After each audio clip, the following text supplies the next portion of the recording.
So, David, I think I've solved your anxiety about your fears of the harvest being fake news. I was out walking the other day and I saw two remarkable things. Firstly, I walked past a legume mixture, which is part of the SFI, absolutely buzzing with insects and wildlife. Even saw two deer, which I thought was amazing. But then I turned the corner and there's a big field of oats around the corner and there was a combine, actual combine, not just stood still, a combine combining. And I got very excited. I thought, I'm going to take a video of that. I'm going to put it on LinkedIn. I'm going to tag you in it so we can assure you that harvest is actually a real thing. So you're saying that all my conspiracy theories should now come to an end and I should, my doomsday planning should finish, put all those tins of baked beans and soup and stuff, take them back to the supermarket, all those hundreds of litres of fresh water that I bought. You're telling me that there is a real world out there. It isn't just all fake. Things are actually happening. Not necessarily. Maybe stock up with some tinfoil. We'll be fine. Oh, don't start on the aliens.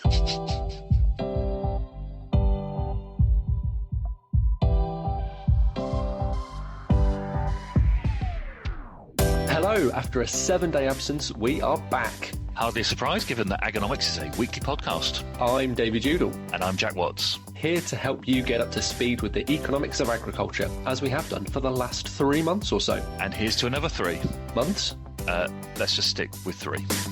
This week, our main focus is on beef and cattle. We'll have a few details of the Bluetongue virus, including what it is, why we should be concerned, and advice for where you can get the latest updates. And we'll also be looking at the latest market prices. Quite pertinent given the price has recently passed, for beef, the magical £5 per kilo mark.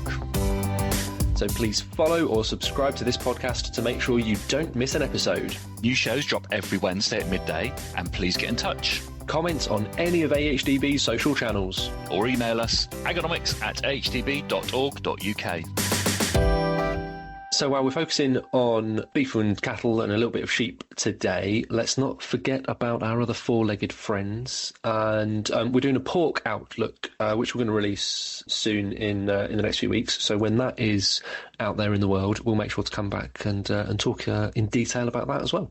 Lovely. We had a nice retweet from our friends at United Oilseeds in Wiltshire who were reacting to our previous episode about input costs and said, another very interesting podcast from the AHDB, 9 minutes in discussing protein requirements and the lack of homegrown protein like rape meal. Hopefully the OSR reboot can help revive this essential homegrown protein source and improve the nation's food security. So that's listeners in Devizes as well as Tokyo then. And we've both got a mystery word, phrase or thing that quite frankly has no right to be in a podcast about agriculture or economics to try and slip in unnoticed. We smashed it last week with conservatory and conservatoire, so I've got high hopes for where we go from here. So to start off this week, we're going to be talking about one of the biggest impacts in the agricultural market at the moment, and focusing on the beef and sheep sector. And we're going to be talking about Bluetongue, and we're going to be talking about the impacts of disease. And in order to do that, we have AHDB's Head of Animal Health and Welfare, Mandy Nevel, with us. So welcome, Mandy. Do you just want to start off, I guess, by giving a bit of a background as to what Bluetongue is, how it spreads, etc., and I suppose what the overall impact has been so far? Yeah, thanks, David. Bluetongue virus is a virus that affects cattle and sheep, ruminants, but also other ruminants, so alpacas, llamas, and so on. It's got a number of different strains, but the strain that we're experiencing at the moment is Bluetongue type 3, which is different to the strains we've had previously in the UK. Bluetongue 3 is a virus that's spread by midges, so animals will become infected when they have been bitten by an infected midge. Last year, Bluetongue 3 was very prevalent on the continent, particularly in the Netherlands, where they had devastating effects of the viral spread amongst cattle and sheep. And unfortunately, earlier this year, an infected plume of midges was blown over from probably the Netherlands, or could have been further south, into Norfolk, Suffolk, and just more recently we've identified cases in the East Riding of Yorkshire and down into Kent. Once the virus starts spreading in the local population of midges, an outbreak is declared, and we have a localised outbreak in Norfolk and Suffolk. We're still looking at what the midges have done in the East Riding of Yorkshire and also in Kent. And DEFRA will be deciding whether the spread is within the midges, because that's obviously a lot more serious than just having an infected midge come over and bite an animal and then it be contained. We were expecting this to happen this year. We were worried it was going to occur earlier in the year. The fact that it occurred in August this year means that it's relatively late in the summer, and that doesn't give the midges a huge amount of time to replicate and then spread the disease. If it had come in May, it probably would have exploded over the summer. So we have got, we consider, somewhat limited disease, but for the farms that are affected or impacted by that, that can be absolutely devastating. The way the disease is controlled is through restrictions, so movement of animals largely, because an infected animal can obviously go a lot further than a midge can go. Midges can travel quite a long way over water, but they don't tend to travel a long way over land. So once it hits land, which it's done on our east coast, the midges will not travel that far. But if we take an infected animal to the other side of the country or even into Scotland or Wales, that would then spread it much further. And that's why those restriction zones and temporary control zones with restrictions on movements have been imposed by DEFRA to stop the disease spreading to all corners of the country. Thank you, Mandy. That's really very sobering, and it's obviously a watching brief at the moment. I guess the sort of key question is what's the advice to farmers about sort of controlling this disease in a practical sense? Well, it seems somewhat unfair, but a lot of the control measures that the farmers on the East Coast are having to deploy will actually protect the whole national herd and flock. So it's really important. And the messages that we're asking farmers to adhere to is to be vigilant. So look for signs of bluetongue in your animals. It is a severe disease, or it can be a severe disease.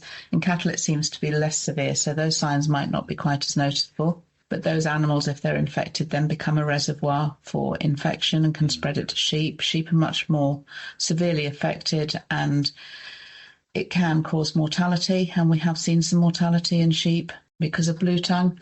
So remaining vigilant and reporting it promptly. If you think you've got disease in your animals or you suspect it, it's actually a notifiable disease, which means there's legislation in place that if you suspect the disease, you do have to notify it. Most farmers will phone their vets and just seek advice from them, and that's a good way of doing it. The other thing that we're asking farmers to do is to not move animals unnecessarily and to really think about moving animals. And that applies to all farmers over the country. If a farmer in the north of England or even in Scotland is thinking of moving animals from the south, think about how they can mitigate that. There is free pre-movement testing in the high-risk zones that DEFRA will pay for. That's well worth taking up if you're thinking of moving animals from that, because that will ensure that you're not taking any infected animals to other parts of the country. So it's really about remaining vigilant, acting promptly if you think you've got signs, and really thinking about whether the movements are needed. So you mentioned signs. What would those signs be, I suppose, for each species from a cattle perspective and from a sheep perspective? What would those early signs of infection potentially be? With cattle, what we're seeing is a lot of lameness. So swelling of the coronary band, as though the wether hoof joins the lower leg. So that can be quite reddened and swollen, but lameness. And then respiratory signs. So animals will get crusting of the nose. They might get a discharge from the nose, a snotty nose, and crusting around the mouth and nose. Sheep tend to have all those signs, but they also have swollen heads. You can get some problems with the eyes. If you think about really severe colds and flu kind of symptoms that humans get, with crusting of the nose, runny noses, difficulty breathing, and in severe cases, they will become very short of oxygen, and therefore they develop what's called a bluetongue, which is where the virus gets its name from. Since we first got bluetongue in the back end of last year, AHDB's been doing regular webinars. Depending on kind of the current situation, we've gone from weekly, we've gone to 2 weekly, and in the low vector period, which we had earlier this year, we were only doing webinars once a month, and really it's an as-needs basis. So if people are still having questions, there's still more information that they want to know about, we will be running those webinars. Currently they're weekly, but We fully expect the mid-season to die off if we get a couple of hard frosts, which we've all got our fingers crossed for. Then the midges will become less active and the virus won't be able to replicate as well. So we would expect the disease to die down in the winter, and we would then expect our webinars to taper off. However, we will expect that virus will come back next year, and it could come back with a vengeance, and we will dial up our webinars. So we're having webinars, sort of technical webinars, but we're also doing drop-in sessions for farmers where they can ask questions. The restrictions around movement are quite complex and they're changing on a daily basis.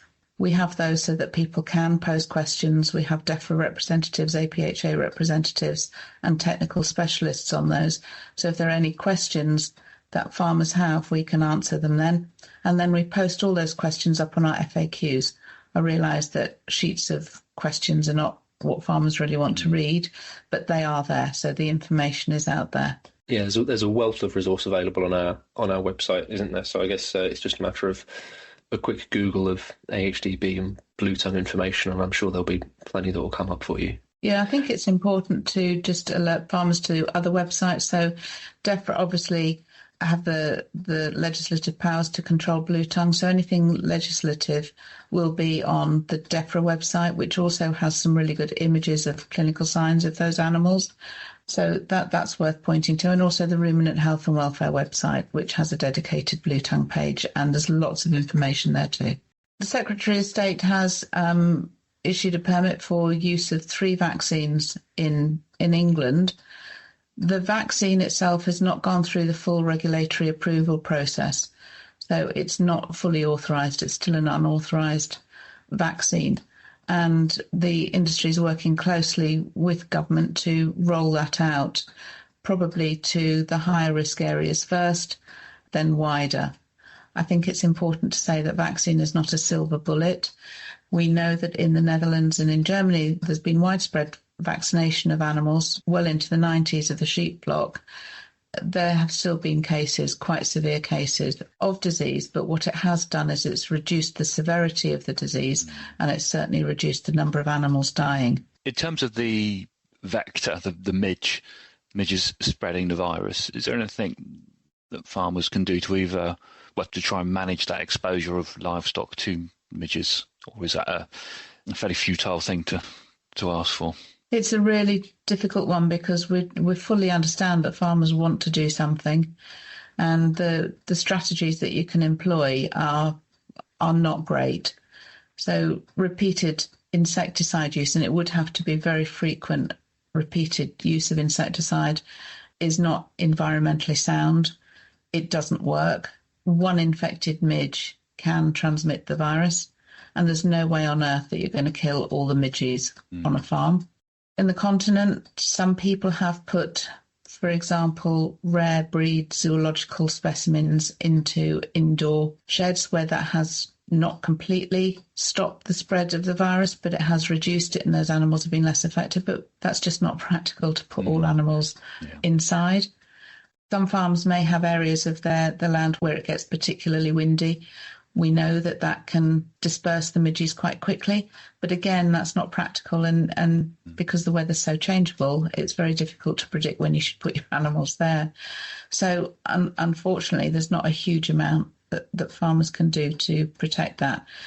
The use of insecticides on vehicles is something that is used, because if you are moving animals, midges are attracted to animals, and they may get in those vehicles. So if you are moving, it is worth using an insecticide to spray the inside of your vehicle. Some of the restrictions put in places on farms are very tough for the farms that are affected. And there are further resources on AHDB website and on Ruminant Health and Welfare for farmers who are really struggling. We also have a hotline where we can give advice to levy payers and signpost them to the right information, and that's operating during normal office hours. A huge thanks for Mandy there, a huge amount of really important information, a really serious, challenging issue for the industry, and one where HDB has an ongoing role to play, whether that's in webinars and technical information. We're now going to go to a break, go for the latest market updates, and when we come back, we'll be looking at how the beef market is changing and what that means. Hi, I'm Olivia Bonser, Senior Analyst at AHDB, with a look at grain and oilseed markets for the week commencing the 6th of January. Despite some support in wheat markets over the Christmas period, prices have been under pressure in the new year from a strengthening US dollar, technical selling and sluggish global demand. However, Russian wheat crop conditions remain in focus, with warmer than usual temperatures and excess moisture in key growing regions. Persistent hot and dry weather in Argentina is also raising concern over the country's maize crop, which is now in its critical development stage.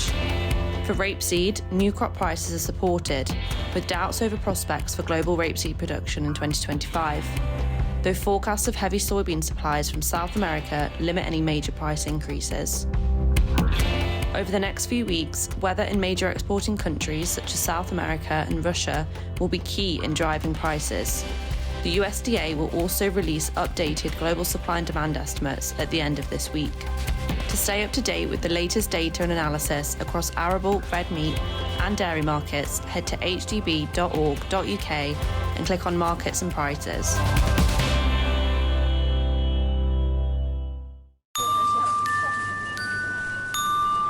If you're in the market for another podcast to subscribe to, then look no further than our Manager's Special, AHDB's Food and Farming podcast. Recent episodes include a consumer insight offering on red meat labels and supermarket aisles, as well as a dairy special about our work with retailers to promote milk. If you're after herbs, or rather herbal lays, our shelves are stacked with sage advice on how to introduce lucerne and clover into your fields. In fact, we cater for all tastes, so you'll find sections dedicated to all sectors: pork, cereals and oilseeds, dairy and beef and lamb. And don't forget our middle aisle, where you can often pick up a bargain episode you didn't know you needed to listen to. Search Food and Farming wherever you get your podcasts. AHDB thanks you for your custom.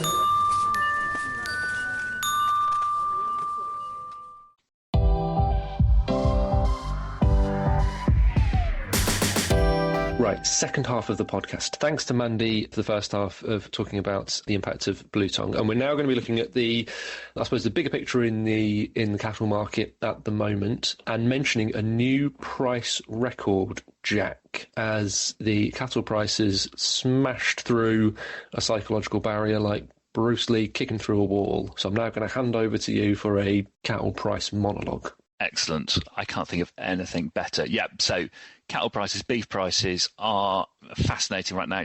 You never have favourite children, but if you did, the beef market would be one of them, of the commodities that AHDB analyses, and including that the likes of gas as well, which is quite something. So what we saw as at the 7th of September, the GB overall steers price moving through 500 pence per kilo to just over 502 pence. And this is a market that's really been picking up pace since early July. I think mainly on concerns over how many cattle are out there, and so need to secure supplies as well. I think one of the things that the market will just need to be wary of is how that's impacting the price differential between us and the Irish. But as I understand it, there are similar concerns in Ireland as well. But that price differential will always be a key part of that as well. Moving into looking at other areas, so heifer prices have done something very similar, just slightly behind on a pence per kilo basis, but nonetheless have just edged through that £5 per kilo mark as well. As at the 7th, I think we're coming into one of the interesting markets, one of the markets we often overlook as an industry, or as maybe a sector, but becoming really, really important, and that is the value of cull cows. So cows that have come to the end of their useful life, whether that's a beef cow or whether that's a dairy cow, there is still a huge amount of intrinsic value in that animal, because there is actually quite a lot of meat on a cow, not necessarily as the quality that we'd get from like a prime steer, so not necessarily for those sort of prime roasting joints, but in terms of meat going into mince and into manufacturing as well. And we've actually relied on cows quite a lot, in my view, to fill some of the void left by total overall supplies as well. This one is slightly different because at this time of year, and we'll talk through some of the sort of volumes at the moment, what we tend to see is a seasonal peak in the number of cows coming off farm, simply because we're getting to the end of the grazing season and farmers are wanting to rationalise basically how many animals they have on farm during the housing period, during the winter period, which is basically the most expensive time to be owning animals. So it's really important that farmers are rationalising the livestock that they're carrying to make sure that the business is efficient as well. So on that basis, because we're coming into that sort of that seasonal increase in volumes, we have seen the sort of the cold cow price sort of being slightly more subdued, unlike sort of the prime market, which is about as grounded as a 2-pin plug for you electricians out there. So on that basis, Jack, of what you were talking about, I was going to mention some DEFRA statistics that have been released recently, actually, around total populations of animals. But before I do that, it's probably worth also mentioning slaughterings as well. Yeah. So again, in the week to the 7th of September, we've actually seen quite a step up in the volume of animals coming forward, possibly in response to those building prices, but also, as I mentioned before, in response to the nature of the season we're getting towards the end of the grazing season, and then is that an influence on the number of cattle coming forward to market. So in the steers, week on week, we've seen an extra 1,500 animals coming forward, up to just over 16,500. Similarly, on heifers, an extra 1,100 animals coming forward, up to almost 13,000. And on the cow front, a big leap, an extra 2,000 animals coming forward, up to 10,300. And that just really starts to demonstrate that real seasonal peak in volume starts to come forward as we start to see rationalisation in herds before we get into the housing period and the expensive winter feeding. And you mentioned there a bit of, I suppose, that the prices have been incentivising some culling and the higher prices that we've seen, and that has definitely come through in those DEFRA figures that I mentioned. So this is the DEFRA June survey looking at cattle and also sheep populations as at the 1st of June. And it was showing that from a cattle perspective, total cattle population has dropped about 2% from the previous year. And it's the lowest level in England recorded in the June survey. So there's 4.98 million head of cattle at that point. So about 100,000, just over 100,000 cattle lower than where it was at the 1st of June 23. And within that, there's some interesting figures as well, because the breeding herd has fallen by just over 2% to 1.7 million head. The dairy breeding herd also saw a marginal decline of just over 0.5%. And it's really been that beef breeding herd that's driven that decline, because that's fallen by 5.1%. And we kind of, given everything we've been talking about, really would anticipate some of those trends to continue. I don't think we can be surprised by those trends, just given by the underlying economics, particularly in the long-term economics that we've seen and the confidence in the sort of that traditional beef sector. It does make up a really important part of sort of the nation's beef supply. I think around 60% of beef supply is coming from that sort of traditional suckler beef herd. Where do we go from here on in, I think, is becoming a more and more of an interesting and uncertain question, because we're coming into a period of, I'm not going to say prolonged high prices, but certainly prices are strong.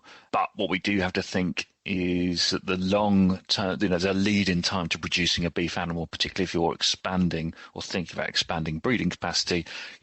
That's a decision that's going to probably take anywhere between, in my view, 3 to 5 years to actually generate a return on that decision being made. So that price signal needs to be strong, and the producer has to have confidence in that sort of still being around. I think also we've got an SFI impact there as well, or a potential opportunity for SFI, because traditionally we've been used in England to those direct payments sort of being very, very detached from production.